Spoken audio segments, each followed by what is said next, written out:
Hello, my sweet brothers and sisters in Sabbatical and Soul Shift.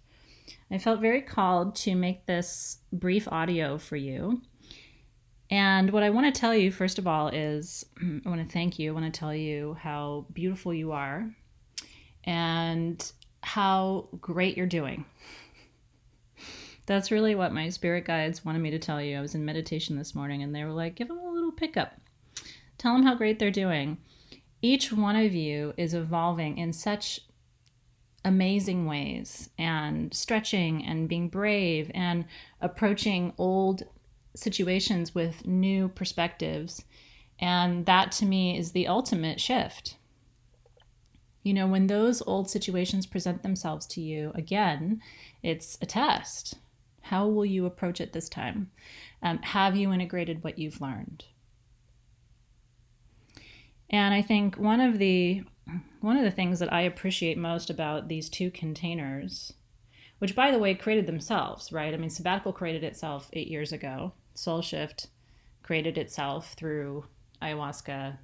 It'll be a year ago in October that really unfolded in a clear way.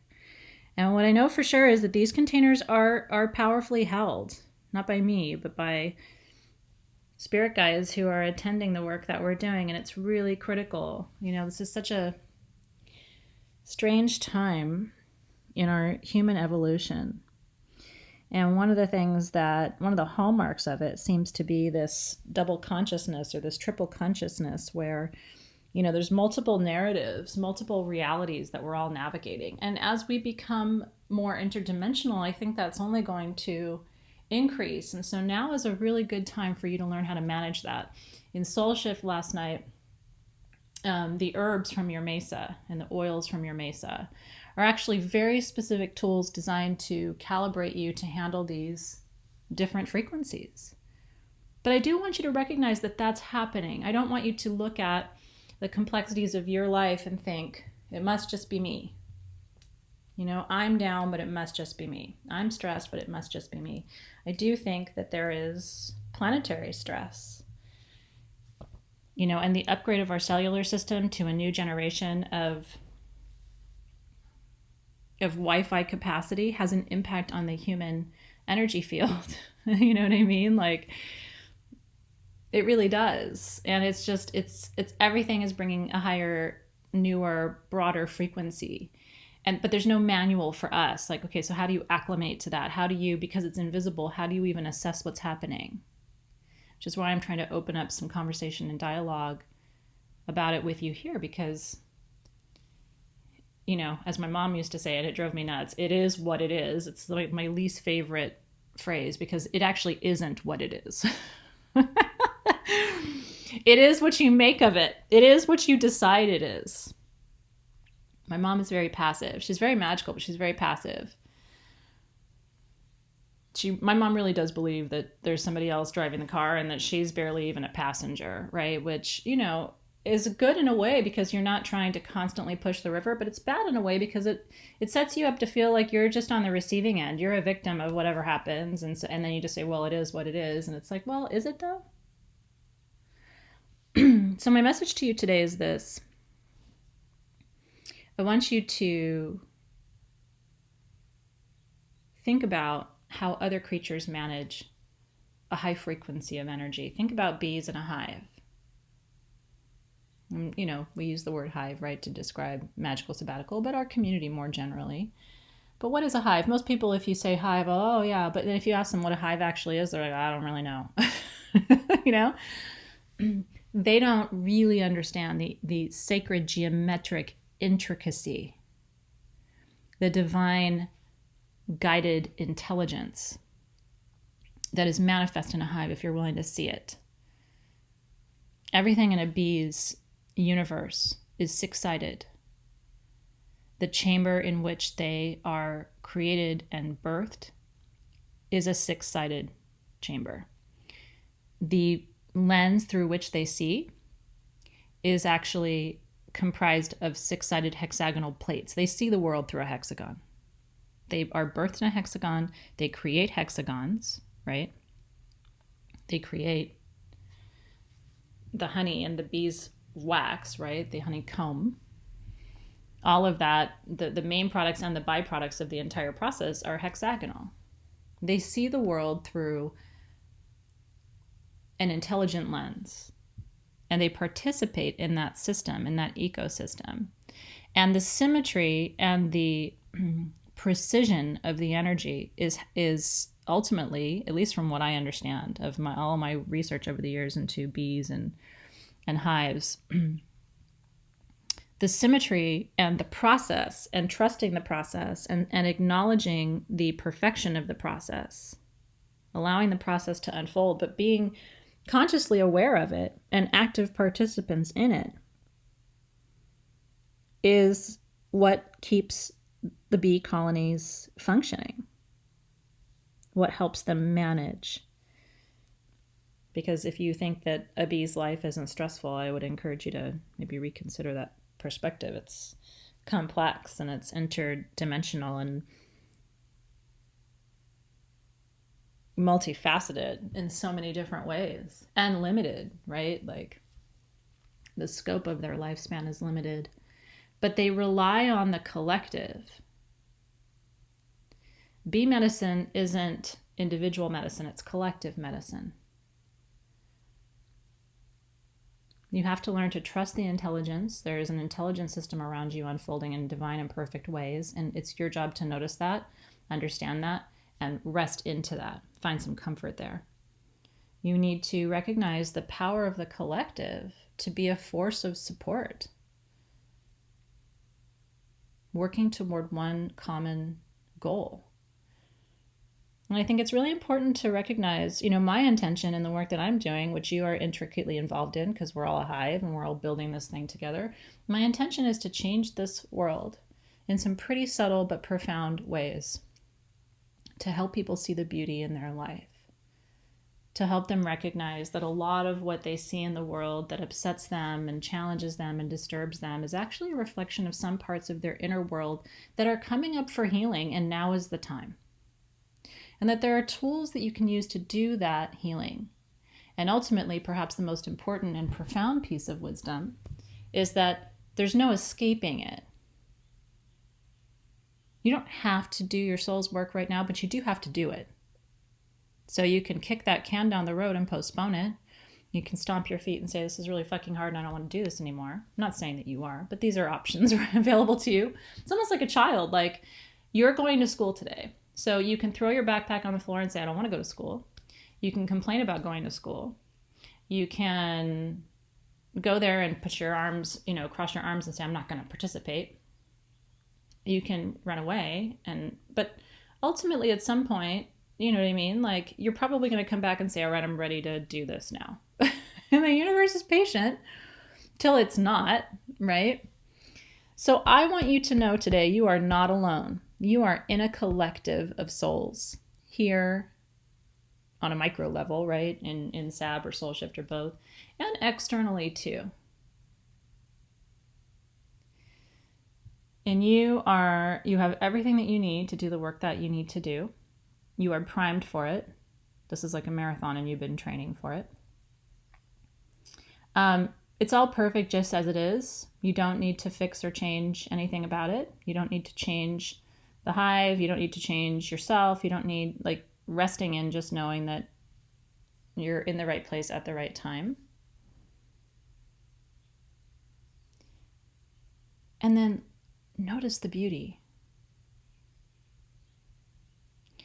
I have a lot of fire in my chart, and I spent a lot of years of my life kind of battling and trying to arrest that element, because it leads to rebellion, right? It's like, you want to burn down structures and systems, and because fire signs always think they have a better way or a faster way, and that people are, slowing them down. Like, that's been my struggle.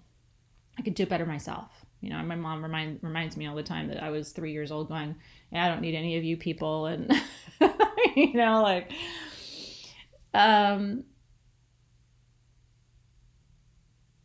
take a moment this weekend to notice the beauty, to express your gratitude for the people who are around you walking this journey with you.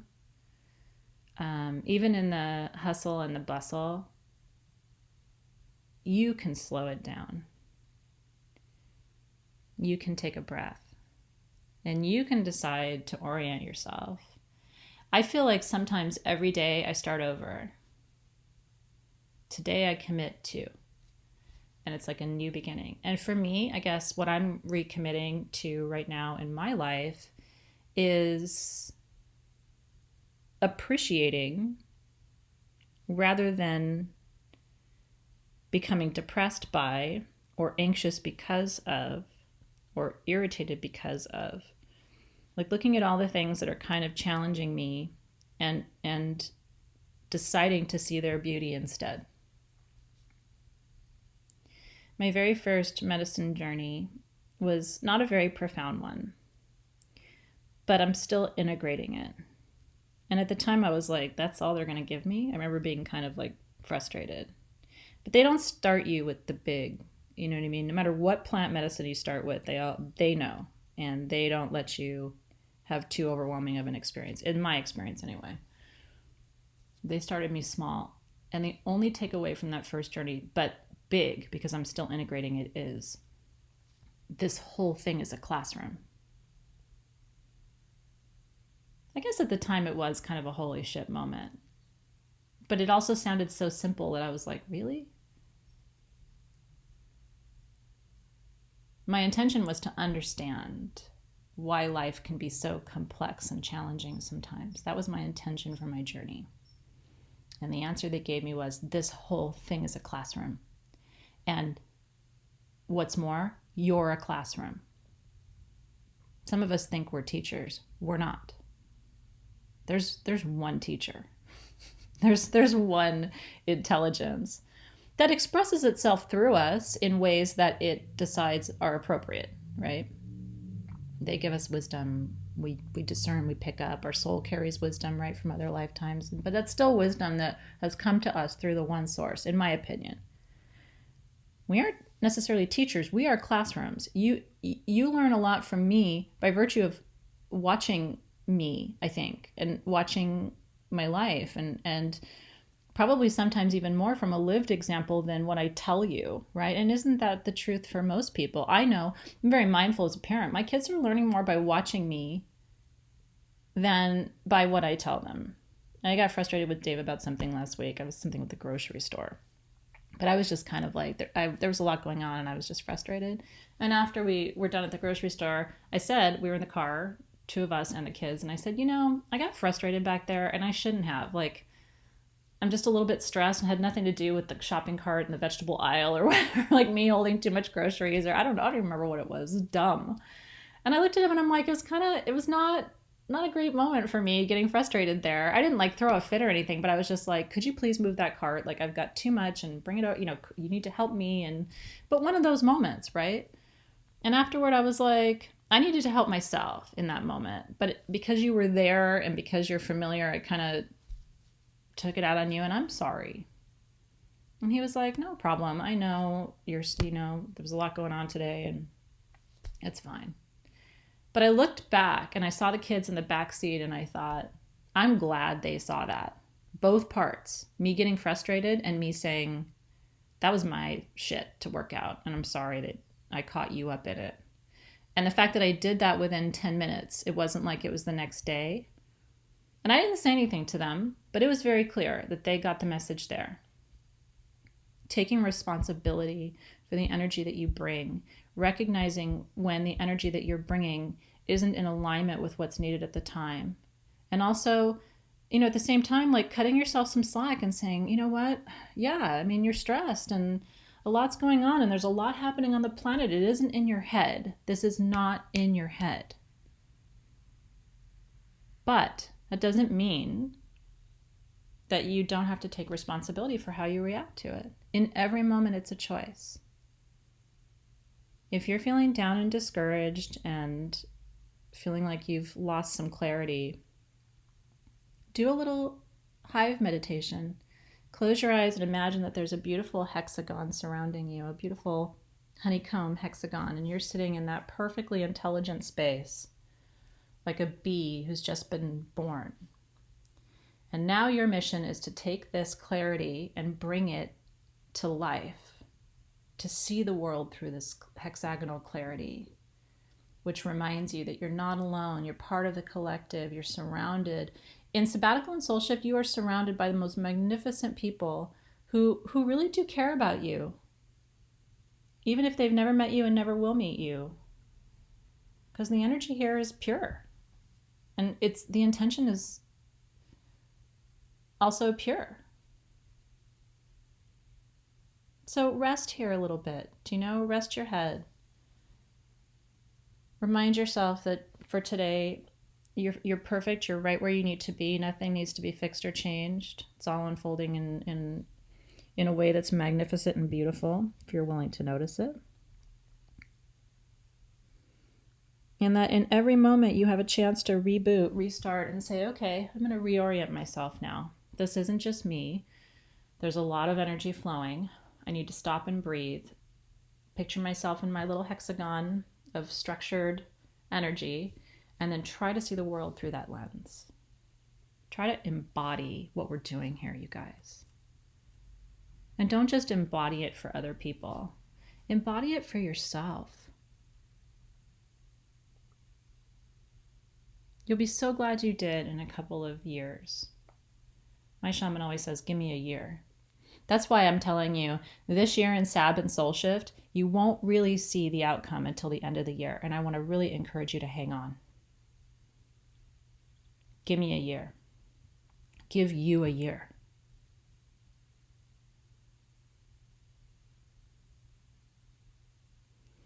I think when you are, at least for me, when I'm in a space where I know it's spirit-led and spirit-guided and has been visioned through a spiritual process, that helps me let go and surrender a little bit more. And some of you are newer, so you may not know that the curriculum for Soul Shift and Sabbatical this year came out of ayahuasca journey, and she laid it out. I took more than 40 pages of notes after my journey. I mean, she laid out every single thing. Your mesas, the 3rd week journey, including Sabbatical in that journey. I had to go back in and dialogue. I didn't do ayahuasca again, but when I reopened Sabbatical, I really had to work with my spirit guides. What does Sabbatical look like? It was so clear. Sabbatical has to do the shamanic journey work, because a lot of people in Sabbatical really need that intensive soul retrieval work that we do in those journeys. And the integration piece afterward, it was like, you got to get them together. You got to integrate. Everything's been very spirit-led and spirit-guided in the most magical ways. So take a breath. Set your luggage down. Get cozy. And try not to resist. I see you, and I'm proud of you, and you're doing a fantastic job. And now the work is to enjoy, surrender, soften, embody, integrate, allow, and trust. Amen, aho, and so it is.